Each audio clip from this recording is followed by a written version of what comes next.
बात आज की चैनल के कार्यक्रम आर पार में मैं सुरेंद्र चतुर्वेदी आपका स्वागत करता हूं। आज के जो मुद्दे हैं उस पर मैं बात करूंगा। अशोक गहलोत ने माफ़ी क्यों मांगी, किसने फिर उनको दिखाया नीचा, लाल डायरी के बाद आरपीएससी की फजीती किसने करवाई, कांग्रेस के राष्ट्रीय मंत्री मधुसूदन मिस्त्री ने महेश जोशी और धर्मेंद्र राठौड़ को क्या कहा। दोस्तों, आज पूरी तरह से आर पार के मूड में हूँ, इसलिए आज जो कुछ कहूँगा सच कहूँगा, सच के सिवा कुछ नहीं कहूँगा।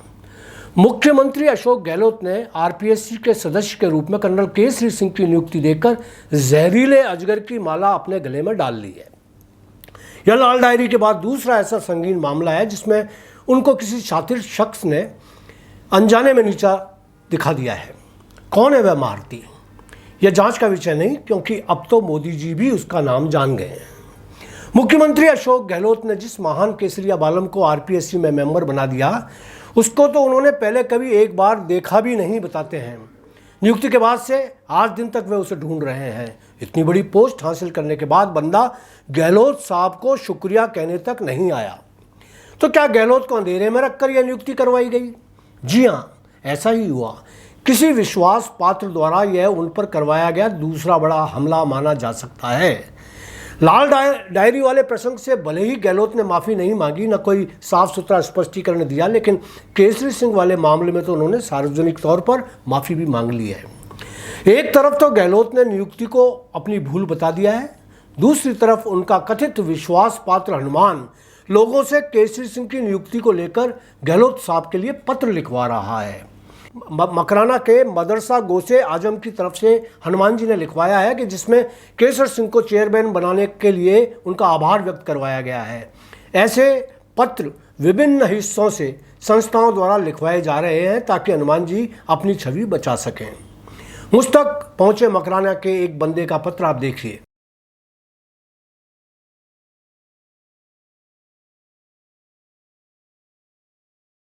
यहाँ मजेदार बात यह है कि प्रदेश कांग्रेस अध्यक्ष गोविंद सिंह डोटासरा ने साफ कह दिया है कि यदि केसर सिंह को पद से नहीं हटाया गया तो वह अध्यक्ष पद से इस्तीफा दे देंगे।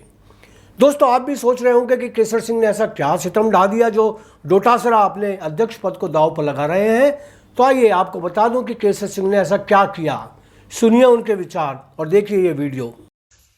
जय हिंद साहब, मैं कर्नल केसरी सिंह आज बड़े मिश्रित से भाव लिए, जिसमें क्रोध भी है, रोष भी है और पीड़ा भी है, आपसे कुछ मन की बात कहने आया हूं और गोविंद डोटासरा के नाम से एक संदेश भी देने आया हूं। हमने फौज में और समाज में रहते हुए सुना था कि कोई असमर्थ, असक्षम और कर्तव्य परायणता में अगर कोई व्यक्ति नपुंसक हो, उस ऐसे व्यक्ति को अगर सत्ता, पावर, सुविधाएं मिल जाएं तो वो उसको अंधा बना देती और वो पागलपन की हरकतें करता है।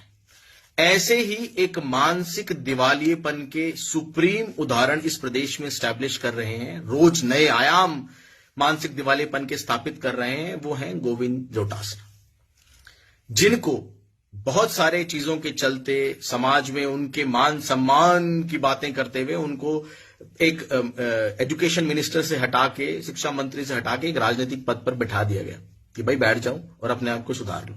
नहीं मानेंगे, राजनीतिक सामंजस्य को बिगाड़ने की बात करेंगे ही करेंगे और चैलेंज करेंगे सीधा मान स्वाभिमान की उन बातों को जिनसे उनका कोई दूर दूर का वास्ता नहीं। मैं आपसे एक बात कहना चाहता हूं कि आपकी पिछली 7 से 10 पीढ़ियों ने महाराणा प्रताप की शौर्य गाथाएं, उनके स्वाभिमान की गाथाएं पढ़ी हैं, सुनी हैं, और आपकी अगली 100 पीढ़ियां भी अगर राजस्थान में रहेंगी। अब आइए अजमेर जिले पर कांग्रेस की टिकट के बंटवारे पर। कल प्रदेश कांग्रेस चुनाव समिति ने एक लाइन का प्रस्ताव पास किया कि हमारी लिस्टों पर हाईकमान अंतिम फैसला लेगा। लिस्ट किनकी होंगी, कौन सी होंगी, यह भी जान लीजिए। लिस्ट अशोक गहलोत और सचिन पायलट की है। जाहिर है कि अपने अपने चाहने वालों की ही है। दोनों ही नेताओं ने अपनी लिस्ट वालों की जीत की गारंटी दी है। लिस्टें दिल्ली भेज दी गई हैं। अब आइए आपको नई, पुख्ता और ताज़ा जानकारी दे दूं। प्रदेश चुनाव समिति की बैठक के बाद अध्यक्ष डोटासरा के निवास पर सचिन पायलट पहुंचे और उनके बीच मंत्रणा हुई। 1 घंटे की मंत्रणा में क्या क्या तय हुआ मुझे पता है। मगर ऑफ द रिकॉर्ड होने के कारण बता नहीं सकता। इतना ज़रूर बता देता हूं कि अलवर के आसपास की 12 विधानसभाओं की सीटों पर भंवर जितेंद्र सिंह जी की राय ली जाएगी, उनकी गारंटी पर टिकट दी जाएंगी। बाकी सीटों पर गहलोत और सचिन की सलाह को तवज्जो मिलेगी। अजमेर जिला पूरी तरह से सचिन पायलट के लिए सुरक्षित रहेगा, यह मेरा कयास है।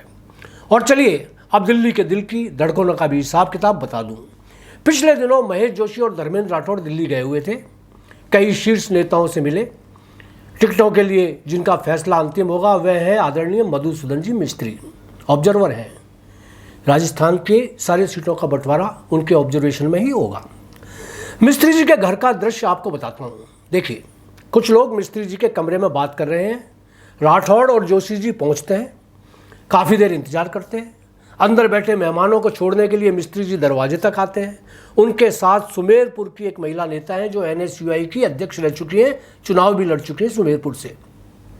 उनके साथ पाली के एक पत्रकार हैं जो इन दिनों दिल्ली में किसी बड़े मीडिया से जुड़े हुए हैं, वे साथ आते हैं। जोशी जी अभिवादन करके बात करना चाहते हैं, पिछली गलती की माफ़ी मांगते हैं। मिस्त्री जी कहते हैं माफ़ी मांगनी है तो सोनिया जी से मांगिए, बगावत तो उनके खिलाफ की थी आपने, मुझसे उनका क्या लेना देना। और हाँ, आप अपने बेटे को संभालिए, उसको आपकी ज़्यादा ज़रूरत है, उसे गिरफ्तारी से बचाइए, टिकट तो आपको मिलेगी नहीं, आपकी ग्राउंड रिपोर्ट 0 है। इसके बाद मिस्त्री जी धर्मेंद्र राठौड़ की तरफ देखते हैं, कहते हैं आपको पुष्कर से टिकट चाहिए, जाइए सचिन पायलट के पास। अजमेर के वे सांसद रहे हैं, कौन जीत सकता है वह ज़्यादा जानते हैं। तो यह दृश्य है जिसे आज जयपुर के अखबार ने भी छापकर मेरी बात का समर्थन कर दिया है। अखबार ने तो राठौड़ को गहलोत का मनी बैग तक लिख दिया है। दोस्तों, जाहिर है अजमेर उत्तर से कांग्रेस पार्टी किसको टिकट देने जा रही है। टिकट अब तक के हालात से महेंद्र सिंह लड़ावता को ही मिलने जा रहा है, बशर्ते कोई अनहोनी ना हो जाए। पुष्कर से नसीम अख्तर का टिकट भी 99% फाइनल है। आज इतना ही, कल फिर नई जानकारियों के साथ हाजिर रहूँगा। धन्यवाद।